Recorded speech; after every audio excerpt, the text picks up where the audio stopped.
Okay, so today we're going to learn how to identify arithmetic sequences and continue them. So for this lesson, you may be adding integers, you may be adding fractions, you may be adding decimals. So be aware that these basic skills need to be sharp because we will be using them.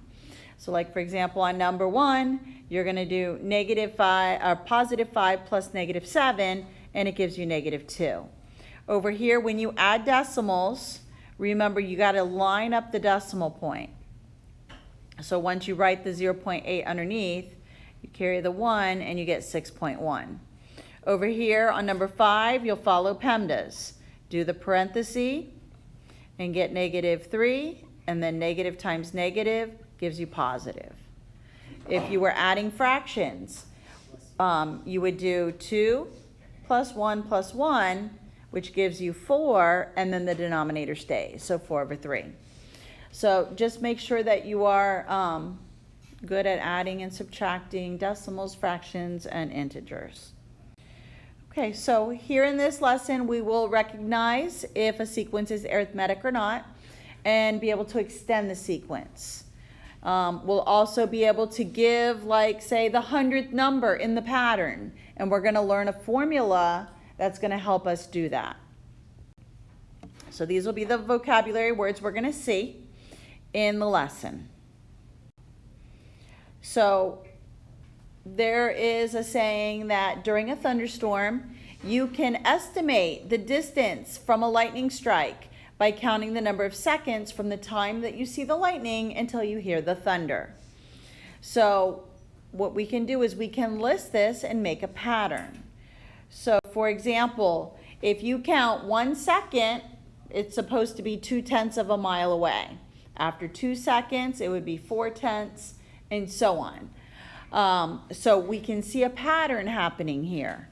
So on the times, what's the pattern? What are they doing to get to the next number? What are they adding? So to the times, we're adding 1, right? But to the distance, we're adding 0.2.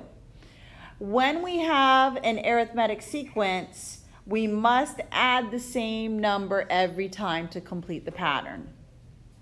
If our pattern isn't completed by adding the same number, then it's not going to be arithmetic. It's just going to be a plain sequence. Okay? The number that you're adding to continue the pattern is called the common difference. And it's going to be indicated with a lowercase d. So in this particular problem, our common difference for the distance was 0.2. So we're going to skip over this because we're going to use a different formula. We don't need to know that one. So in this pattern, first thing you're going to do to see if it's arithmetic or not is see what's happening from the 9 to the 13 to the 17, and then the 17 to the 21. So if you check it out, each time to complete or get to the next number, they're adding 4. So because you're adding the same number, you would say, yes, this is an arithmetic sequence. Now, if the question said, say yes or no, the test is going to say, is this sequence arithmetic? So you're going to check it out, and you're going to say yes or no. If it is not arithmetic, if they're not adding the same number to complete the pattern, you're going to stop and you're going to say no.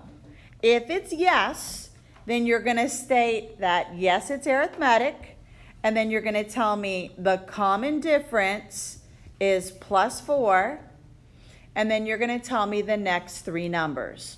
What number is going to come after 21 if I'm adding 4? 25. Then after 25 would be 29, and then after 29 would be 33. Okay, everybody see that? So what you had to do is keep adding +4 until you get the next 3 numbers. This is what you're going to have to do on the test on Thursday. Let's try another one. This is the same one. All right, now, also, if you see 3 dots at the end of your pattern, so let's say it's 2, 4, 6, 8, and then they put dot, dot, dot.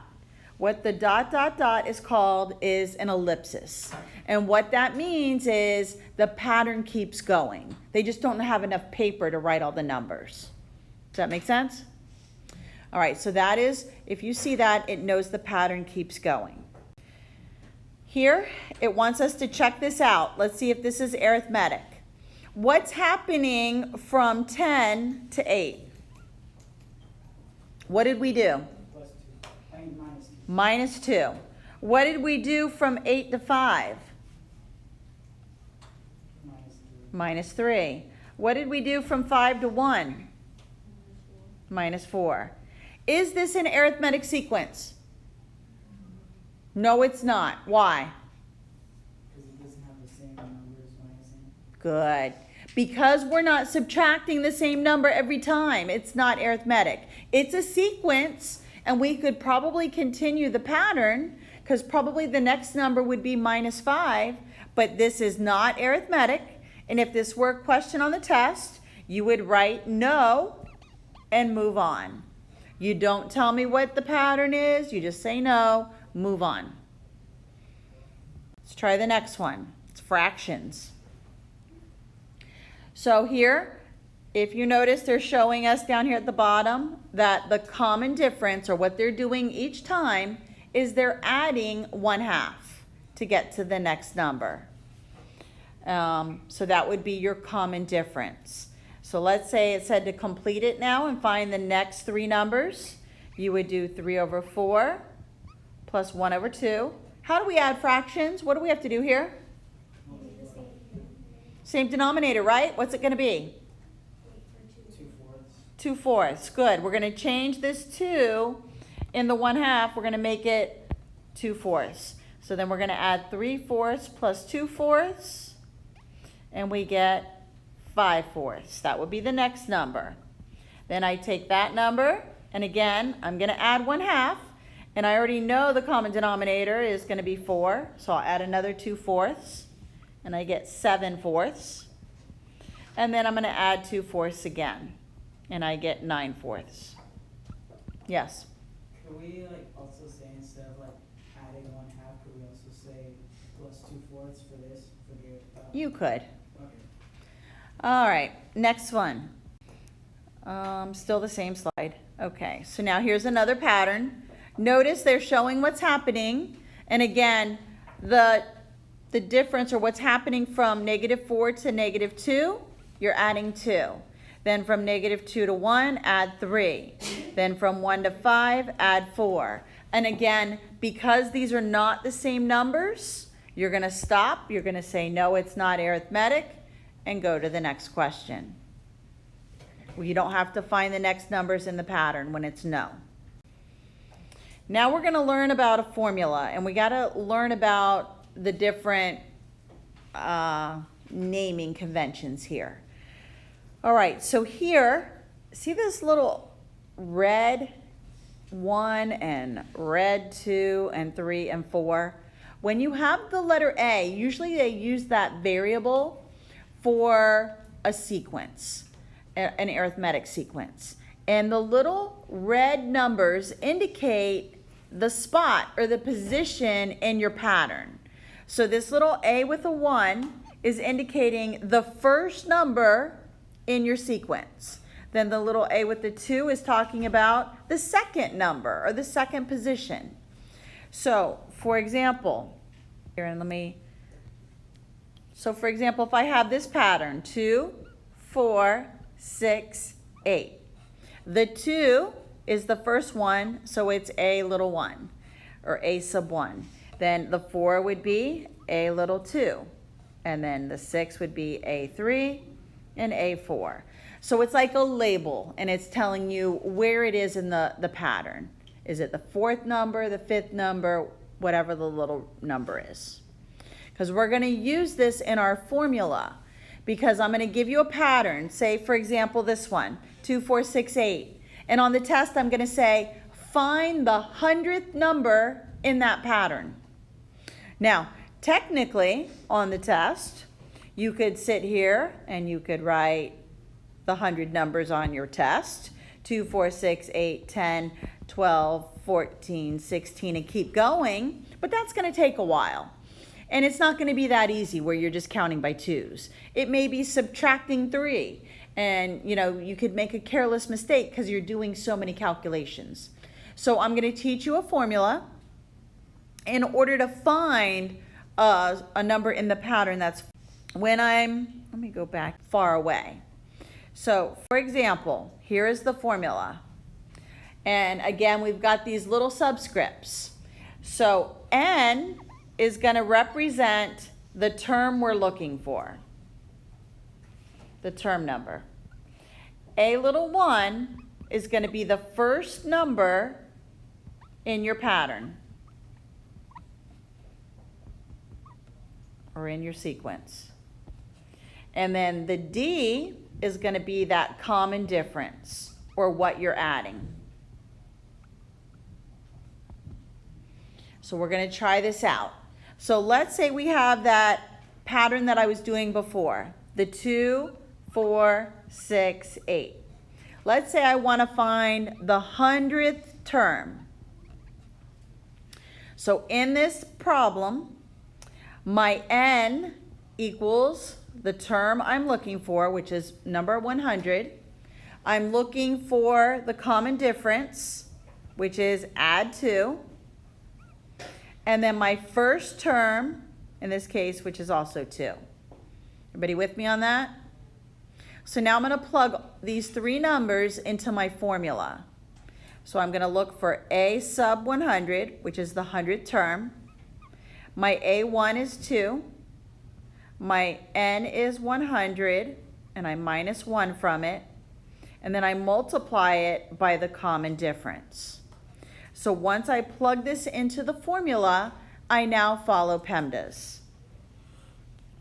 So A sub 100 is equal to 2 plus 99 times 2. I'll do 99 times 2 first, and then go back and add the 2. So the 100th term in my pattern is going to be the number 200. Yes? I don't understand where you got the 100 from. I just made up a random problem saying I want you to find the 100th term. Oh. Okay? So that's going to be, I'm going to say find the 50th term, find the 25th term. It'll just be a random question that I make up. Yes? It's part of the formula right here. So this is the formula you memorize, and the minus 1 is part of the formula. So you take the first term, add that to the term you're looking for minus 1 times the common difference. And we're going to do some practice of this. Everybody good? Can I move? Okay, next slide. Here's our first example.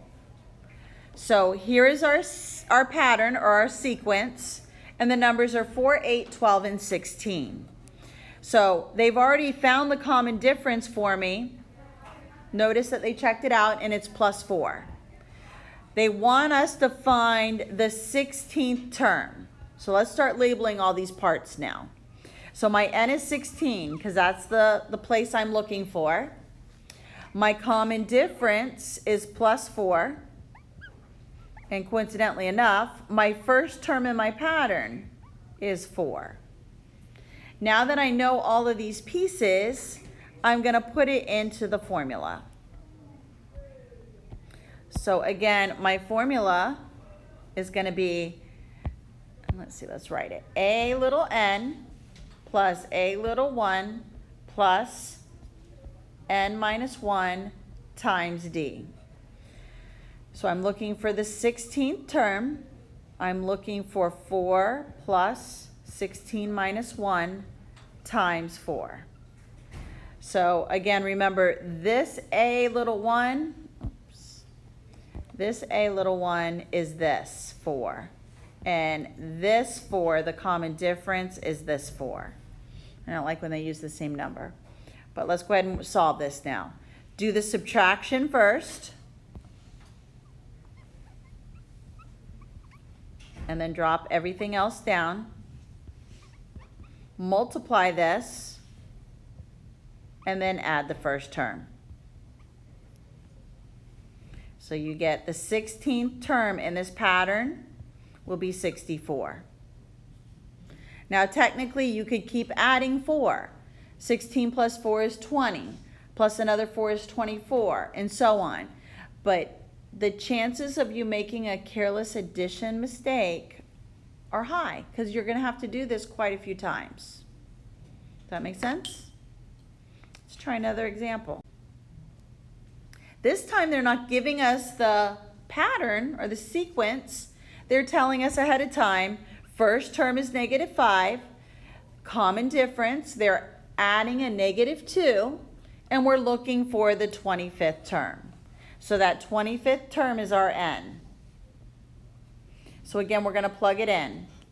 So a little 25 is equal to -5 plus 25 minus 1 times -2. Now, notice how I put that -2 in parentheses? Because a lot of times, if you don't put parentheses around it, people think you're going to subtract it, but we're actually multiplying it. So I'm going to subtract my 25 and my 1, and then put my times -2, and now I'll multiply and then add. So this will become a -48, and then when I add it to that, the signs are the same, I get -53. So the 25th term in that sequence will be -53.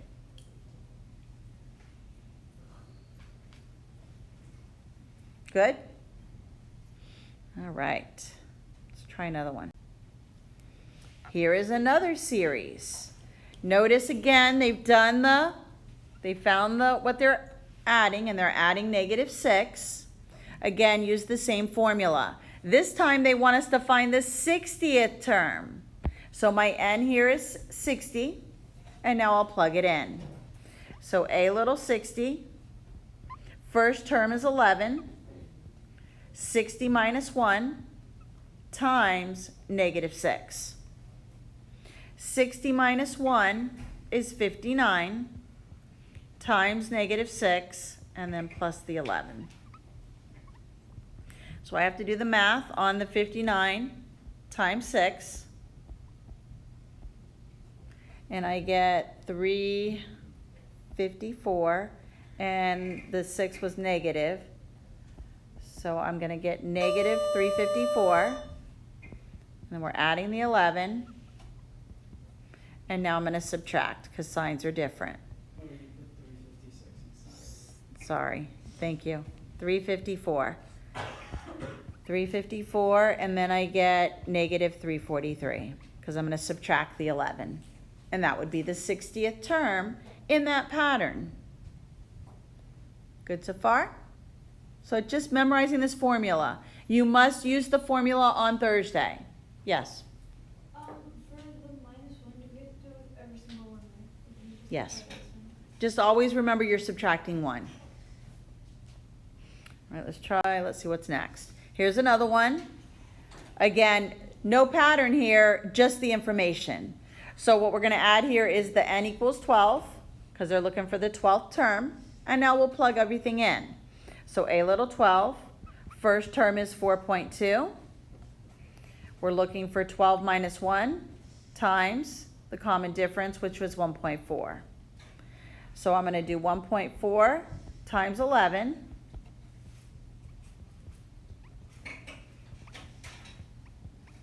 So then here I get 4, and then here I get 154.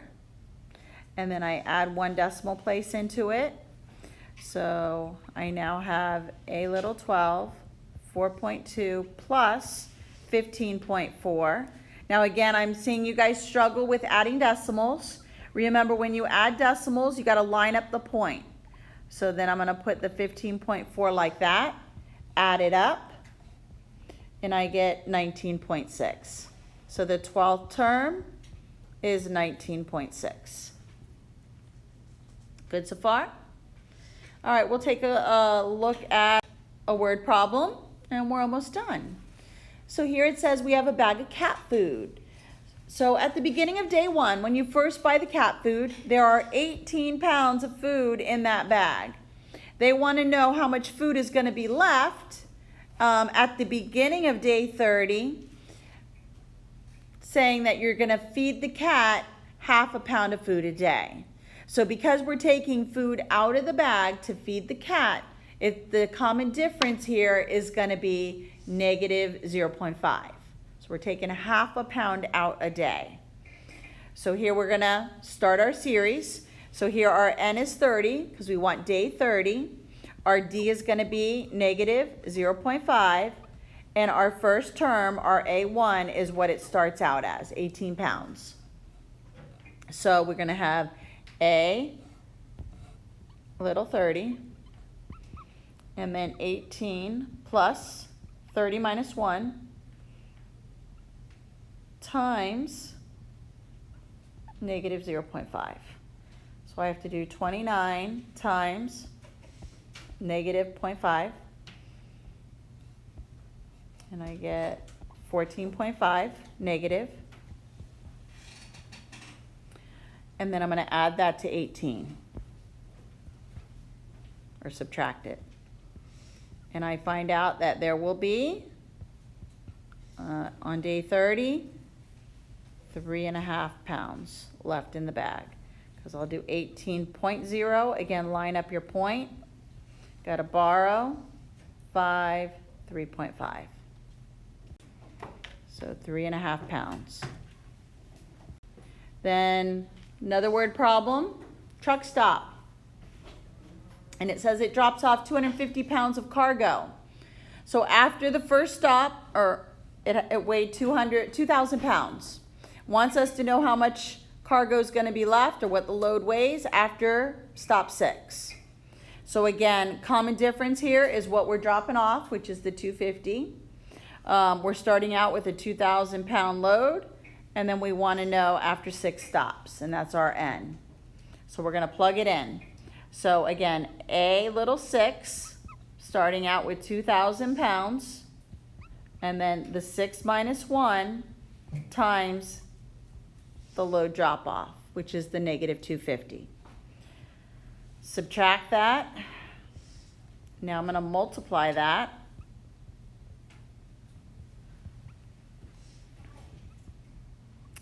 And so 250 times 5, 1,250, and it's negative because I did a negative 250 times the positive 5. And now subtract that. So 2,000 minus 1,250. Need to borrow here. That's a 1. So 0, 5, 7. So there will be 750 pounds left in the truck after stop 6. So that's how you would apply it to a word problem. Again, you're not going to have any word problems on the test. The question will look like this. It's going to say, first thing you're going to look at, is it arithmetic? What's happening in number 1? What are they doing to complete this pattern? Multiplying by? By 3, right? So we can't be, even though it's multiply by 3 each time, arithmetic is only adding. So if it's multiply, it's not arithmetic. Okay? If it is arithmetic, you're going to find what's happening, and here we're adding 1.5, and then if you can find the common difference, you're going to give me the next 3 terms. Then also you're going to have to find, say, the 23rd term or the 40th term. Yes, you could continue out the pattern, but chances are, in the past when I've given this question, people who do that get it wrong. So you must use the formula on the test on Thursday. Any questions on this lesson? Okay, so now you have quite a bit of time to start your homework.